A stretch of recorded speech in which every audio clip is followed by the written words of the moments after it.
Friends, నమస్కారం. Risk profiling mutual fund investment చాలా important. ప్రతి ఒక్క ఇన్వెస్టర్ ఇన్వెస్ట్మెంట్ చేసే ముందు ఖచ్చితంగా రిస్క్ ప్రొఫైలింగ్ ప్రాసెస్ అనేది కంప్లీట్. వాళ్ళు ఎంతవరకు రిస్క్ తీసుకుంటున్నారు అనేది అర్థమవుతుంది.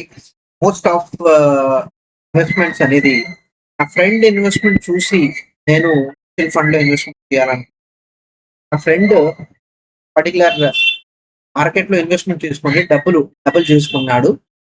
సో, ఆ ప్రకారంగా నేను కూడా ఇన్వెస్ట్‌మెంట్ చేయాలనుకుంటున్నా. మార్కెట్ క్రాష్ అయిపోయింది. కానీ మనకి ఆ పర్టిక్యులర్ ప్రాసెస్ ఏంటి అనేది మనం కరెక్ట్‌గా అర్థం చేసుకోలేదు.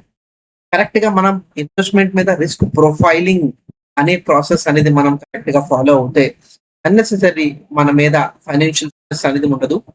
ప్లస్ ఇది ఒక లక్ ఫ్యాక్టర్ కాదు. డెఫినైట్‌లీ మార్కెట్స్ అనేది over a period of time ప్రతి ఒక్కళ్ళకి బెనిఫిట్ అనేది ఇచ్చింది. కానీ ఇన్వెస్టర్ మనం ఖచ్చితంగా అర్థం చేసుకోవాలి. ఏ స్కీమ్ ఎంత రిస్క్, దానికోసం నేను ఎంత వెయిట్ చేయాలి, ప్లస్ నేను ఎంతవరకు రిస్క్ తీసుకునే కెపాసిటీ ఉంది, అంటే ఇన్వెస్ట్మెంట్ లాస్ నేను ఎంత బియర్ చేసుకోవాలి అనేది మనకి ప్రొఫైలింగ్ అనేది చూపించింది. ఓవరాల్ గా రిస్క్ ప్రొఫైలింగ్ అప్పుడు ఇది ఒక సింపుల్ గా step by step guiding point. ఖచ్చితంగా ఈ పాయింట్ అర్థం చేసుకుంటే రిస్క్ ప్రొఫైలింగ్ అనేది ప్రతి ఒక్క ఇన్వెస్ట్మెంట్ కి ఒక ఫౌండేషన్ చెప్పుకో. రైట్. రిటర్న్స్ ఒకటే చూసుకుంటే చాలా చాలా పెద్ద మిస్టేక్ అనేది మనం చేస్తున్నాం.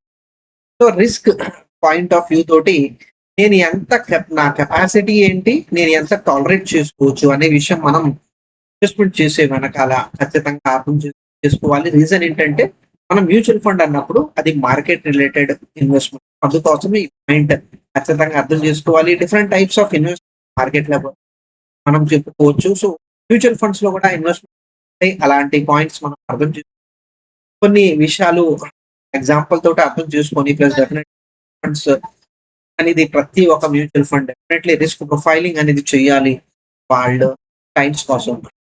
సింపుల్ గా ఒక రిస్క్ ప్రొఫైలింగ్ అనేది చిన్న డెఫినిషన్ తోటి అర్థం చేసుకుందాము.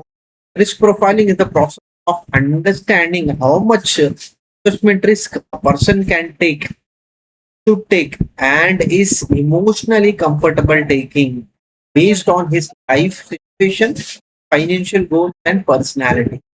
ఈ డెఫినేషన్ మనకి ఏం చెప్తుందంటే ఎంత రిస్క్ తీసుకుంటాము, ఎంత రిస్క్ తీసుకోవాలి, ప్లస్ ఎమోషనలీ నేను ఎంత కంఫర్టబుల్ ఫేస్ చేస్తాను నా ఇన్వెస్ట్మెంట్ ని, అప్ అండ్ డౌన్ ప్రాసెస్ ని.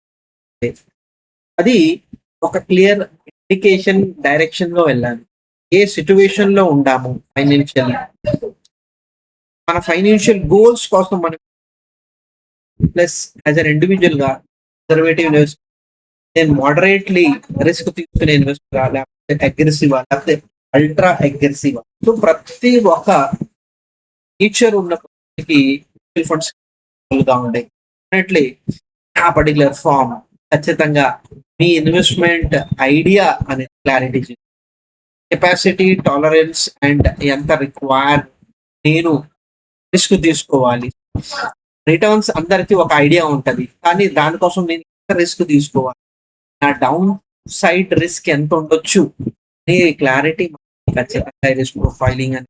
రిటర్న్స్ ఒకటే చూసుకుంటా ఇన్వెస్ట్మెంట్ చేయాలనుకోండి, చాలా చాలా పెద్ద మిస్టేక్.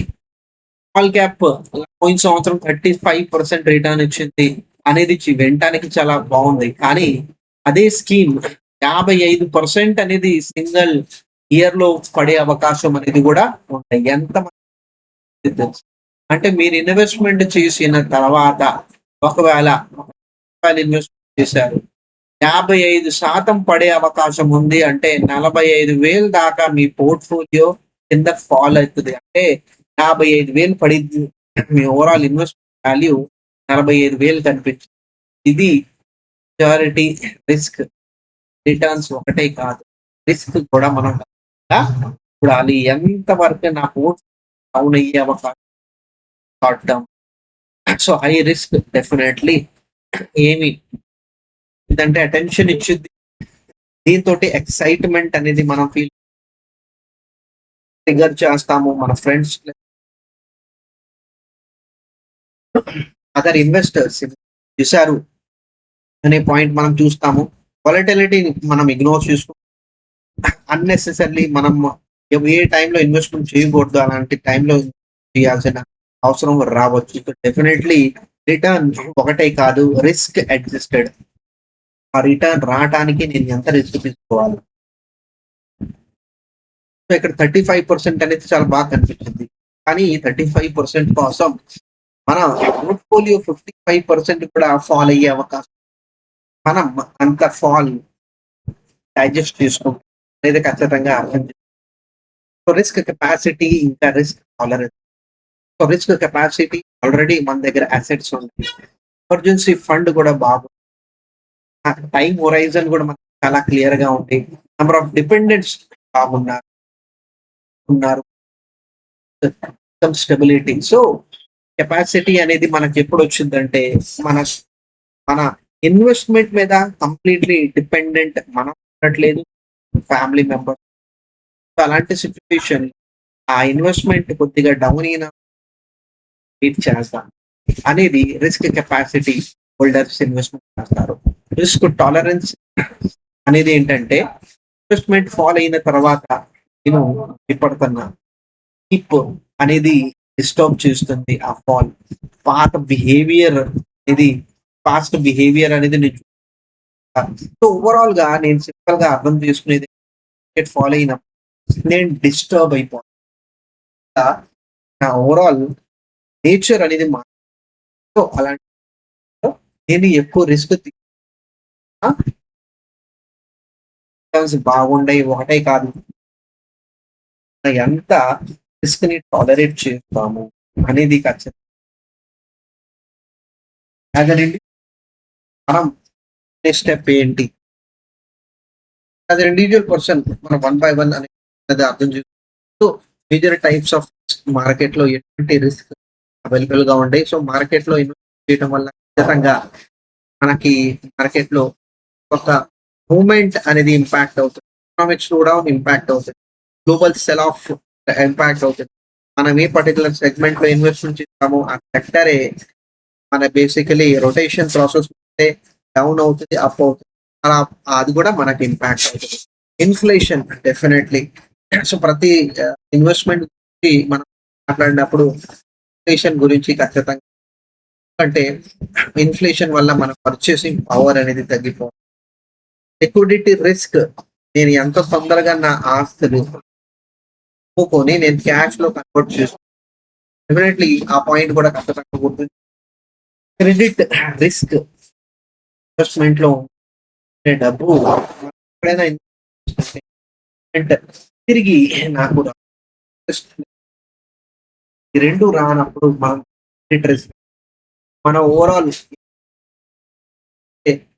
సెలెక్టివ్స్ అనేది మనం కవర్ చేస్తాం.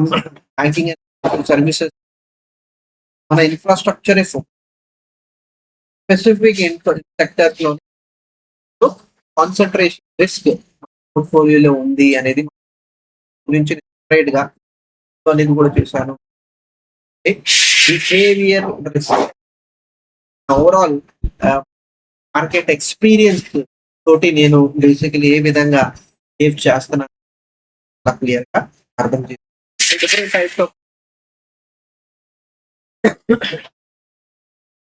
సో ఒక investor 52 years person, so retirement దగ్గర వస్తుంది, పిల్లలు చదువు ఇద్దరు కాలేజ్ లో, ప్లస్ ఎమర్జెన్సీ ఫండ్ అనేది లేదు. మన నేబర్ కొన్నోడు ఇన్వెస్ట్ చేశాడు బాగా, మిడ్ క్యాప్ ఫండ్ లో ఇన్వెస్ట్ చేయడం జరిగింది. ఇన్వెస్ట్మెంట్ 8 lakhs చేయడం జరిగింది. So immediately next year market correct అయింది, పోర్ట్ఫోలియో 38%. సో ఇక్కడ కాలేజ్ ఫీజ్ టైం మనం పే చేయాలి, ప్లస్ లిక్విడిటీ అనేది కూడా మనకు కన్సర్న్ పర్సన్ అనేది చాలా డిస్టర్బ్ అయిపోయారు. సో ప్రతిసారి మార్కెట్ పైనే వెళ్ళింది అనే మార్కెట్ కాబట్టి డెఫినెట్లీ అప్ అండ్ డౌన్ అవుతూ ఉంటది. సో మనం 8 years దగ్గర టైం ఉంది, చాలా టైం ఉంది అనుకోబాకండి. మార్కెట్స్ కాబట్టి ఏ డైరెక్షన్ లో టైం ఉంటది, మార్కెట్ ఫాల్ అయ్యి పైకి వెళ్ళింది, పై నుంచి చెప్పలేము. స్టెబిలిటీ స్టెబిలిటీ కోరుకున్నప్పుడు మిడ్ క్యాప్ లాంటి కంప్లీట్ ఎంటైర్ పోర్ట్ఫోలియో కవర్ అవ్వ. ఇక్కడ పర్టికులర్ అర్థమయ్యేది ఏంటంటే ఫస్ట్ మనం అర్థం చేసుకోవాలి పోర్ట్ఫోలియో అనేది కన్జర్వేటివ్ హైబ్రిడ్ ఫండ్స్ వెళ్ళాలి. ఆఫ్ షార్ట్ డ్యూరేషన్ ఫండ్స్ కి కంప్లీట్ ఈక్విటీ ఎక్స్పోజర్ అనేది తగ్గించుకోవాలి. ఎందుకంటే టూ రీజన్స్ ఇక్కడ మనం, ఒకటి తన దగ్గర ఎమర్జెన్సీ ఫండ్ లేదు, రెండవది పిల్లల ఎడ్యుకేషన్ అమౌంట్ కూడా ఈ అమౌంట్ పే చేయాలి ఖచ్చితంగా. సో అలాంటి సిచ్యువేషన్ లో కన్సర్న్ పర్సన్ రిస్క్ కెపాసిటీ లో, మనం బేసికలీ టాలరెన్స్ కూడా బేసికలీ టెంపరీ హై అనుకోవచ్చు, but long term point of వ్యూలో మనం మాట్లాడుతుంటే కన్జర్వేటివ్. సో ఐడియల్ గా మిడ్ క్యాప్ అనేది ఇవ్వకూడదు, అది చాలా క్లియర్ గా మనం అర్థం చేసుకోవాలి. సో ఇంకొక పర్సన్ పోర్ట్ఫోలియో మనం అంటే దగ్గర దగ్గర నెలకి 1,20,000 సంపాదించుకుంటున్నారు. ప్లస్ కంప్లీట్ పోర్ట్ఫోలియో చూస్తుంటే ఎఫ్డీస్ ఇంకా లిక్విడ్ ఫండ్స్ లోనే ఉంటాయి, రిస్క్ తీసుకోవద్దు అనే ఆలోచన. సో డెఫినెట్లీ వీళ్ళకి రిస్క్ కెపాసిటీ ఉంది, కంటిన్యూస్లీ ఇన్కమ్ అనేది వస్తానే ఉంటుంది. సో కానీ రిస్క్ టాలరెన్స్ పాయింట్ అంటే చాలా. సో ఓవరాల్ గా అంటే వాళ్ళకి 80 to 90 అనేది డిపెండ్ అపాన్, ఇక్కడ కూడా డిపెండెన్స్ ఏంటంటే ఆ కన్సర్న్ ఆ రిస్క్ అనేది కరెక్ట్ గా. ఎందుకంటే ఇక్కడ క్లియర్ గా మనం అర్థం చేసుకోవాల్సింది ఏంటంటే మనం ఒకవేళ ఏజ్ కూడా చూడండి 28 ఇయర్స్, ఈ 28 ఇయర్స్ కి ఇన్వెస్ట్మెంట్ అనేది ఇంకా చాలా టైం ఉంది. రిటైర్మెంట్ కి ఆల్మోస్ట్ 30 ఇయర్స్ ఉంది. ఆ 30 ఇయర్స్ రిటైర్మెంట్ టైం కోసం మనం ఆలోచిస్తున్నట్లీ మార్కెట్ లో చిన్న చిన్నగా మనం. సో ఇక్కడ మనం తెలుసుకోవాల్సింది ఏంటంటే చిన్నప్పుడు వాళ్ళ పేరెంట్స్ చిట్ ఫండ్స్ లో డబ్బులు పెట్టి పోగొట్టు అనేది చూసి భయం అనేది ఎక్కడో ఉంది. దానివల్ల ప్రతి ఇన్వెస్ట్మెంట్ అనేది తీసుకెళ్లి బ్యాంక్ ఎఫ్డీస్ లో పెట్టడం జరుగుతుంది. ఓవరాల్ గా బ్యాంక్ ఎఫ్డీ 6.5% ఉన్నారు. ప్లస్ బేసికలీ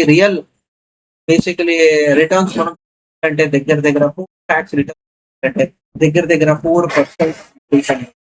ఇన్ఫ్లేషన్ ఇంకా ట్యాక్స్ అయిన తర్వాత 2% మిగులుతుంది. సో తన ఇన్వెస్ట్మెంట్ గ్రో అయ్యే ఛాన్స్ అనేది మిగులుతుంది. సో అందుకోసమే ప్రాపర్ ఛానల్ తోటి అనేది గ్రో అవ్వాలి. ఆ గ్రోత్ అనేది ఏ విధంగా ఉంటది అనేది గ్రీడ్ ని పక్కన అన్నెసెసరీ ఫియర్ వల్ల క్యాపిటల్ గ్రో అయ్యే అసెట్ లో ఇన్వెస్ట్ ఇక్కడ క్లియర్లీ ఈ పర్టికులర్ కేస్ లో తెలుస్తుంది, చాలా క్లియర్ గా చాలా అర్థం. So as an investor mistake ఏంటంటే నా ఫ్రెండ్ మా ఫ్యామిలీ మెంబర్స్ పోర్ట్ఫోలియో కాపీ చేయాలనుకుంటున్నాను. ప్లస్ రిస్క్ ప్రొఫైలింగ్ అనేది ఒక సింగిల్ టైం ఈవెంట్ అనుకుంటాను. ఎందుకంటే జీవితంలో marriage, children education, job loss, health issues, plus basically చనిపోయిన తర్వాత ఎవరికి ఏది ఇవ్వాలి, ఇవన్నీ చిన్న చిన్న పాయింట్ మన లైఫ్ లో ఒక యాడ్ అవుతూ ఉంటుంది. అలాంటి సిచ్యువేషన్ అంటే డెఫినెట్లీ ఒక మన రిస్క్ అనేది టైం టు టైం మారింది. వరకు మనం ఎక్కువ రిస్క్ తీసుకుంటే మనం తక్కువ రిస్క్ అవకాశం ఉంది. పిల్లలు అనేది సెపరేట్ గా పెట్టి, మూడోది రిస్క్ టాలరేట్ అనేది చాలా చాలా ఇంపార్టెంట్. నాలుగోది మన టైం హొరైజన్ అనుకూలంగా మనం సెలెక్ట్ చేసుకోవాలి. ఎందుకంటే టైం ప్లస్ మనం ఎంత రిస్క్ తీసుకుంటున్నాము ఈ రెండు చాలా క్లియర్ గా 2 years 3 years ఈక్విటీ పొజిషన్ చాలా చాలా తక్కువ. 10 years and above definitely exposure. So definitely ఈ విషయాలు చాలా క్లియర్ గా రిస్క్ రిటర్న్ యాడర్ మనం అంటే లోవెస్ట్ రిస్క్ మనకి 1 లో కనిపిస్తుంది, హైయెస్ట్ రిస్క్ మనకి 6 లో కనిపిస్తుంది. బేసికలీ మనం ఎంత టైం మార్కెట్ లో ఉండాలనుకుంటున్నాము ఫస్ట్, రెండోది మన రిస్క్ అపెటైట్ తక్కువ ఉంటే మనం వెళ్ళకూడదు, పర్టికులర్ ల్యాడర్ కి రావాలి. సో బేసికలీ మనం మన రిస్క్ ప్రొఫైల్ ప్రకారంగా మనం ఏ ప్రొడక్ట్ లో ఇన్వెస్ట్మెంట్ చేయాలి అనేది మనం ఖచ్చితంగా చూసుకోవాలి. So definitely as a distributor risk profiling అని చాలా చాలా ఫ్యాక్ట్స్ కావాల్సింది ఏంటంటే ఈ డీటెయిల్స్ ఖచ్చితంగా ఇన్వెస్టర్స్ తెలుసుకోవాలి. ప్లస్ ఎమోషనలీ ఎంత ఇంపాక్ట్ అవుతుంది ఆ పర్టికులర్ ఇన్వెస్ట్మెంట్ అనేది క్లియర్ గా అర్థం. గోల్స్ ఏ పర్పస్ కోసం, short term, mid term, requirement, amount ఎంత, టైం లైన్స్ ఎంత, ఇది క్లియర్ గా అర్థం చేసుకోవాలి. ప్లస్ దాని అనుకూల ప్రొడక్ట్ సజెస్ట్ చేయాలి. ప్రొడక్ట్ డిస్కషన్ ఫస్ట్ రాకూడదు. Product discussion facts, emotion aspects plus goals ని కనెక్ట్ చేసుకున్న ప్రొడక్ట్ అనేది సజెషన్ చేయటం జరగాలి. రైట్ అడగటం important as so financial capacity question, emotional tolerance definitely. So risk profiling అనేది ఈ క్వశ్చన్స్ అడిగే మీకు క్లారిటీ అనేది ఇవ్వటం జరుగుతుంది. సో ఆ ప్రకారంగా రిస్క్ ప్రొఫైలింగ్ స్టేజెస్ డిఫరెంట్ గా ఉంటాయి. అంటే 20s లో ఉన్నప్పుడు ఈక్విటీ ఎక్స్పోజర్ ఎక్కువ ఉంటుంది. 50s లో ఉన్నప్పుడు మనం capital preservation plus income generate చేసిన ఫండ్స్ మనం ఫోకస్ చేయాలి. చాలా క్లియర్ ఏంటంటే మనం over period of time risk తీసుకోవాలి అనేది మనమే తెలుసుకోవాలి. ఒకవేళ అర్థం అవ్వకపోతే డెఫినెట్లీ డిస్ట్రిబ్యూటర్ అడిగే మీరు క్లియర్ గా డెఫినెట్లీ ఈ పర్టికులర్ వీడియో తోటి మనం ఏంటంటే డెఫినెట్లీ ఫస్ట్ మీరు ఎంత కెపాసిటీ ఎమోషనల్ టాలరెన్స్ తోటి మ్యూచువల్ ఫండ్